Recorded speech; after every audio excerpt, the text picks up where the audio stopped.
Bonjour tout le monde, aujourd'hui j'aimerais vous présenter une carte habillée du tarot, c'est la Reine de Coupe. Pourquoi la Reine de Coupe? Eh bien justement parce que la Reine de Coupe c'est un personnage très riche, elle sort souvent, enfin en tous les cas dans mes tirages, et elle est très intéressante justement dans toutes ses nuances.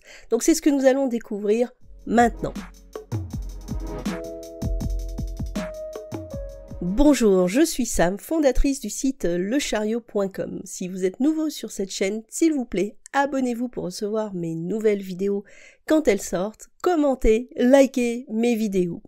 Alors, la Reine de Coupe. Donc la Reine de Coupe, la base de la Reine de Coupe, c'est la Reine de Coupe donc du tarot de Marseille, donc qui est très intéressante, puisque cette carte représente donc une dame qui est assise sur un trône que l'on ne voit pratiquement pas, hein, on en voit juste le bras est très légèrement donc derrière l'assise, et elle est tournée justement vers la gauche en regardant donc à travers sa coupe, une coupe qui est fermée, qu'elle tient dans une main, et une sorte de sceptre, on peut dire, qui ressemble un peu à une épée, un petit peu tordue dans l'autre main.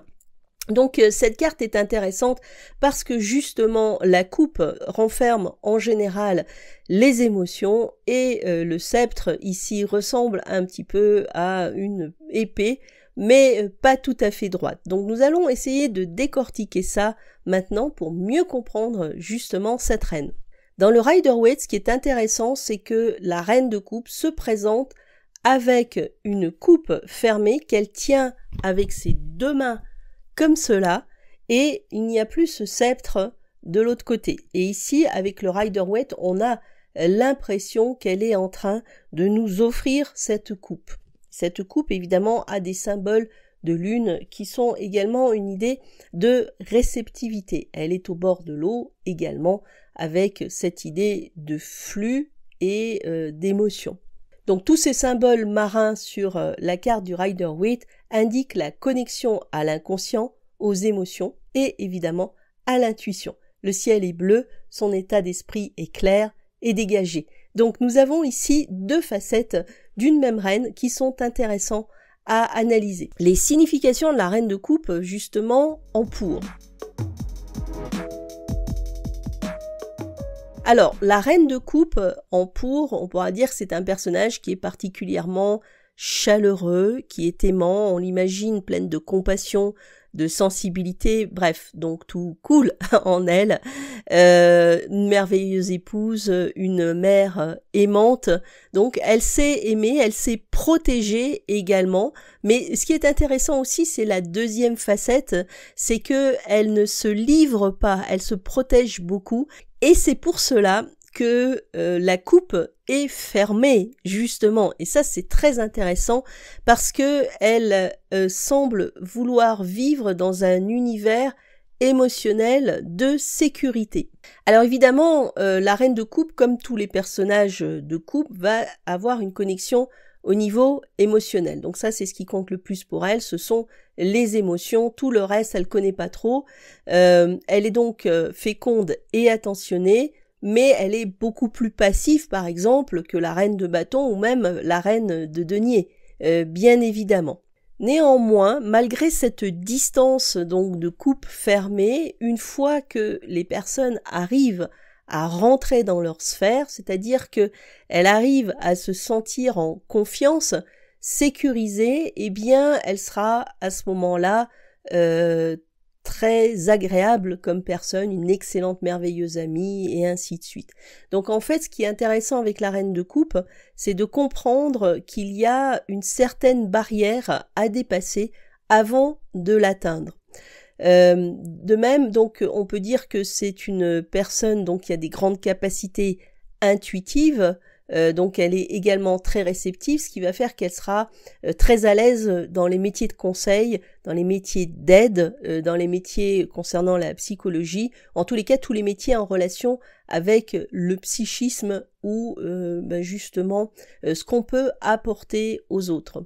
Ce qui caractérise beaucoup la Reine de Coupe et puis qui la rapproche finalement de l'étoile, ce sont ses capacités réceptives, parce que elle arrive à ressentir, même parfois avant que les choses n'arrivent, c'est-à-dire que elle est c'est la plus intuitive et la plus réceptive des reines, parce que la reine d'épée, quoi qu'on en dise, est aussi très réceptive finalement, mais pas de la même façon. Ici, notre reine de coupe, son domaine, je le répète encore une fois, hein, ce sont les émotions et les sentiments, et donc elle va être réceptive là-dedans, mais elle va aussi capter l'énergie justement de ces émotions, qui va faire que on aura presque l'impression qu'elle arrive à prédire les choses avant qu'elles n'arrivent, parce qu'elle capte cette énergie-là, et elle a également ce côté très conseil relationnel, qui fait qu'elle a souvent les bonnes solutions, qui sont des solutions qui ne viennent pas justement par l'esprit, par l'intellect, mais par le cœur, par le portail du cœur, je dirais presque. Donc c'est quelqu'un qui agit également de façon assez intuitive, assez spontanée, même si en apparence elle a l'air plutôt distante et plutôt réservée. Alors, qui est justement la reine de coupe? À qui elle pourrait faire penser? Eh bien, si une reine de coupe apparaît dans votre vie, elle représentera quelqu'un qui a une sensibilité particulière, donc souvent un personnage féminin, ou alors un homme très intuitif qui dispose une très belle capacité à se connecter avec les autres, mais surtout avec le monde de l'inconscient. Donc ça aussi on pourra trouver donc des personnes qui sont justement, qui travaillent avec ce monde de l'inconscient et qui ont donc beaucoup de douceur finalement en eux. Ce qui est aussi intéressant, c'est que ces personnes-là, au premier abord, vous ne les détecterez peut-être pas forcément en reine de coupe, et vous penserez peut-être au départ que ce sont des reines d'épée, et ça c'est intéressant justement à cause de cette présentation de la reine de coupe du tarot de Marseille que j'aime beaucoup, parce que justement on voit bien que avant d'arriver à la coupe, il faut quand même passer certaines étapes. Alors, j'aimerais vous parler de deux autres cartes, de deux autres jeux qui présentent la reine de coupe un peu différemment. Alors, il s'agit du Everyday Witch Tarot avec donc cette reine de coupe là qui est très belle. Et ici, nous voyons que la coupe est totalement ouverte et elle est débordante. Donc, il y a une grande différence et elle est en train de verser de l'eau donc dans l'eau qui est là, et les poissons qui sont tout frétillants et tout heureux justement de recevoir cette eau alors qu'ils sont justement dans l'eau. Vous voyez ici, c'est une présentation différente de la reine de coupe qui a réussi à ouvrir sa coupe. Donc elle a dépassé un programme de réserve, ce programme de protection où elle se méfie des autres, et là elle est vraiment elle-même. Donc je trouve que cette reine de coupe là, c'est une reine de coupe aboutie, à partir d'un certain travail personnel qu'elle a fait sur elle-même pour enlever certains blocages relationnels et émotionnels. Et on a la même chose avec le This Might Hurt Tarot, hein, où nous avons ici donc une personne courante, comme vous et moi finalement, assise sur une chaise de camping au bord de la mer et qui tient également une coupe. Elle est également un petit peu poisson, puisqu'on voit qu'il y a des sortes de branchies ou d'arêtes autour qui montrent très bien cet élément eau et également cette façon de devenir cet élément. Elle est donc fluide, elle est ce que elle affiche. Alors la reine de coupe, donc je disais en tant que personne, donc fonctionne au travers donc de ses émotions. Elle ne prendra que des décisions en fonction évidemment de son intuition, de son ressenti. Elle aura beaucoup de mal à prendre des décisions par rapport à son intellect. En tous les cas, l'intellect pourra être là, mais c'est le cœur qui aura le mot final. Et donc elle se dirige essentiellement dans sa vie à travers les ressentis et ses sensations. Elle rappelle également beaucoup la carte de la lune, hein, à travers donc cette idée-là justement de ressenti et d'inconscient, de sensations, d'émotions et d'intuition. Donc elle a une capacité, hein, elle maîtrise très bien tout cela, et c'est pour ça qu'elle arrive très très bien à se diriger avec ses ressentis. Il y a une chose quand même qui est importante par rapport à la carte de la coupe, par rapport à la reine de coupe, c'est que c'est une carte néanmoins assez passive. Tout comme la lune d'ailleurs, ou même comme l'étoile finalement, ce sont des cartes de ressenti et non des cartes d'action. Donc la reine de coupe, c'est quelqu'un également qui ne va pas prendre forcément des décisions comme le ferait la reine de denier. Elle va plutôt attendre que les choses viennent à elle, ou se présente à elle pour agir par la suite. Donc c'est pas elle qui va faire le premier pas non plus, par exemple en amitié. Elle va plutôt attendre que vous lui adressiez la parole. Alors maintenant nous allons voir la reine de coupe en contre. Alors la reine de coupe en contre, c'est intéressant parce que ici, ce que nous allons avoir, c'est finalement une problématique d'exacerbation des émotions, en fait.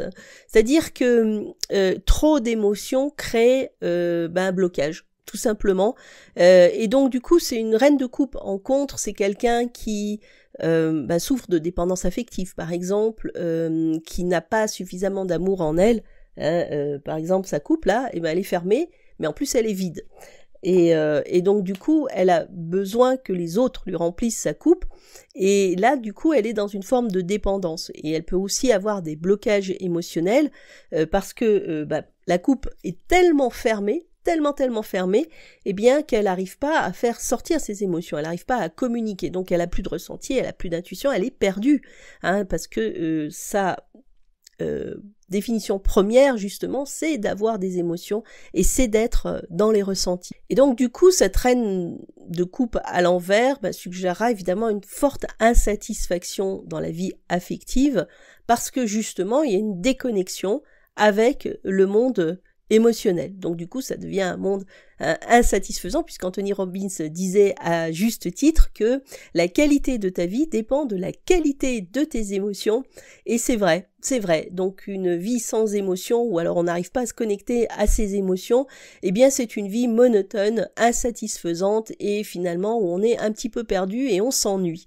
Donc la reine de coupe à l'envers peut montrer également ce genre de choses, ou évidemment des problématiques où on n'arrive pas à se connecter à ses ressentis.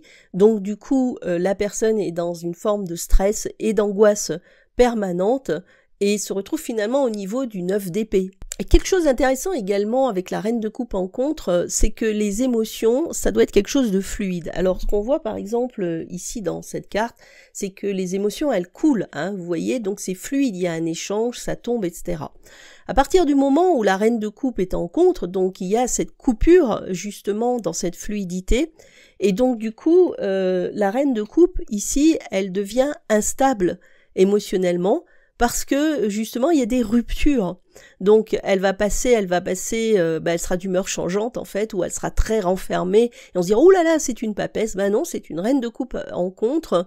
Elle aura donc un comportement où elle sera pas bien, elle pourra faire du chantage affectif, de la manipulation affective également, parce que elle se sentira pas bien intérieurement, et parce qu'elle aura besoin aussi de pouvoir se nourrir émotionnellement, et donc du coup n'y arrivant pas, elle va avoir tendance à manipuler les autres émotionnellement, enfin en tous les cas chercher à toucher la fibre émotionnelle pour arriver à les contrôler parce que elle-même n'arrive pas à se contrôler. Ce genre de comportement se retrouve assez souvent dans les difficultés affectives et émotionnelles, par exemple dans le couple où il y a manque de sensibilité, manque de communication, de la discorde, etc. Donc c'est parce que justement il y a une instabilité émotionnelle et un problème, je dirais, type reine de coupe à l'envers. Voilà, donc ça c'était pour la reine de coupe à l'envers, donc vous pouvez retenir effectivement que le problème c'est que la coupe est fermée et elle n'arrive plus à s'ouvrir, ou qu'il n'y a plus rien dans cette coupe avec toutes les conséquences que cela entraîne.